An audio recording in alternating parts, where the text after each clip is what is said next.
Stock market में चाहे जो भी हो, आपको जो भी एक्सपर्ट बोले कि ये स्टॉक इस भाव पे बेच दीजिए, यहाँ पर से जहाँ पर खुले वहीं पे बेच दीजिए, अगर आप उन लोगों की बात सुनकर आप अगर अपना जो स्टेक है वो अगर बेचेंगे तो हो सकता है आपको कभी कभी आपका पैसा बन जाए, लेकिन ऐसा बहुत बार होगा जब आपका पैसा बहुत ज़्यादा डूबेगा और आपका जो प्रॉफिट होना था वो प्रॉफिट आप नहीं कमा पाएंगे। तो इसीलिए टीवी पे जो लोग बोलते हैं आपको कि ये स्टॉक खुलते ही बेच दीजिए, खुलते ही बेच दीजिए, रिलायंस जहाँ खुले वहीं पे बेच दीजिए, रिलायंस जहाँ खुले वहीं पे बेच दीजिए, तो उन लोगों की बात को आप अपने दिल दिमाग से सोच समझ कर ही काम कीजिएगा, क्योंकि ऐसे बहुत से लोग हैं जो लोग टीवी में जो लोग मतलब एक्सपर्ट्स आते हैं, जो कि टीवी चैनल वाले में जो आते हैं, तो उनका बात सुनकर जो लोग ट्रेड या इन्वेस्ट करते हैं वो करना बंद कर दीजिए, वो करना बंद कर दीजिए। वो लोग आपका पैसा बनाने के लिए नहीं बैठे हैं,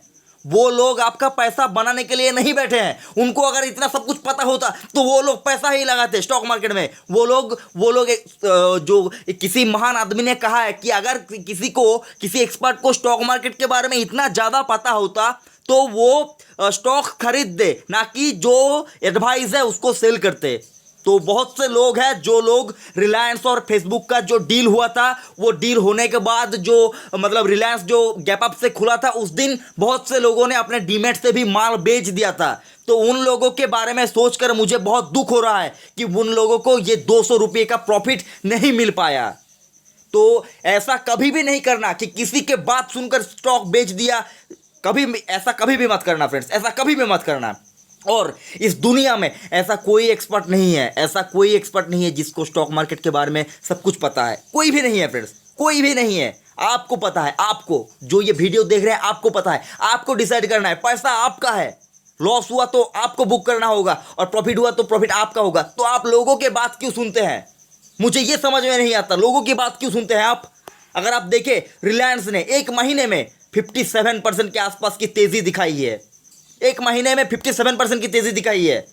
बहुत से लोगों ने कहा था रिलायंस को बेच दीजिए, रिलायंस का मतलब इनका जो प्रोडक्शन है वो मतलब वो इनका जो बिजनेस है वो ठप हो चुका है, इनका मेन बिजनेस यहाँ पर से प्रॉफिट नहीं दे रहा है। फ्रेंड्स, रिलायंस मैंने बताया था इमोशनल कनेक्शन वाला एक स्टॉक है। अगर आप इन्वेस्टेड हैं तो बने रहे, 10 साल 20 साल जितने समय के लिए आप रह सके बने रहे।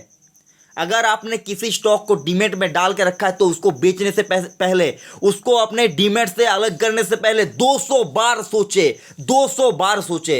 अदरवाइज आपको अपने दिल पर ऐसी चोट लगेगी फ्रेंड्स जब वो स्टॉक बढ़ेगा कि आप सोच भी नहीं सकते। अगर आपने डिलीवरी लेके रखी है कोई भी स्टॉक, उसको बेचने से पहले 200 बार सोचे। किसी ने 2 मिनट में कोई बड़ा बयान दे दिया कि इसको बेच दीजिए, जहां खुले वही बेच दीजिए, रिलायंस जहां खुले वही बेच दीजिए। इन लोगों की बात सुनकर अगर आप स्टॉक मार्केट में इन्वेस्ट करेंगे या ट्रेड करेंगे तो पैसा डूब जाएगा।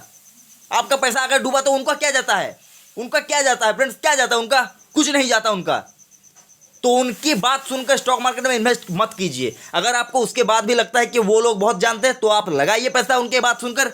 मुझे बस आपको अवेयर करना था कि अगर उस दिन उन लोगों ने जो स्टेक बेचा था रिलायंस में, अगर उन लोगों ने अपने डीमेट से वो स्टॉक अलग किया था, अगर उन्होंने शॉर्ट साइड पे इंट्राडे किया था तो ठीक है, लेकिन अगर उन लोगों ने डीमेट से अलग किया था तो उन लोगों को बहुत दुख हो रहा है फ्रेंड्स, बहुत दुख हो रहा है।